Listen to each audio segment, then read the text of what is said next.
ભરૂચ શહેરના મોટા ડભોયાવાડ વિસ્તારમાં આવેલી સઈદ મહેદિયાવિયા એપાર્ટમેન્ટમાં શનિવારે સવારે ગેલેરીનો એક ભાગ અચાનક ધરાશાયી થતા ભારે અફરાતફરી મચી ગઈ હતી।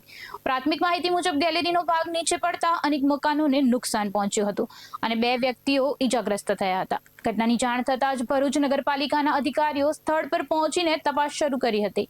પ્રાથમિક તપાસમાં બિલ્ડિંગનો ભાગ જર્જરિત હાલતમાં હોવાનું સામે આવતા સલામતીના ભાગરૂપે એપાર્ટમેન્ટના અન્ય રહેવાસીઓને પણ બહાર કાઢવાની કાર્યવાહી હાથ ધરવામાં આવી હતી। હાલ બિલ્ડિંગની સ્થિરતા, નુકસાનનું મૂલ્યાંકન અને આગળની કાર્યવાહી અંગે તંત્ર દ્વારા તપાસ ચાલી રહી છે।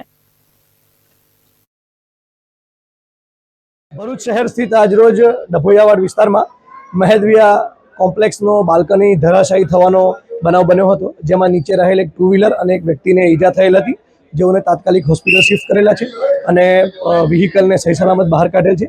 તેમજ અન્ય અહીંયા જે જરૂર પ્રમાણે ઇલેક્ટ્રિસિટીના કનેક્શન તેમજ ગુજરાત ગેસની મેઇન લાઇનને બંધ કરાવેલ છે અને પરિસ્થિતિની ગંભીરતાને જોતા તમામ વ્યક્તિઓને અહીંયાથી દૂર રહેવા માટે સૂચન કરવામાં આવ્યું છે।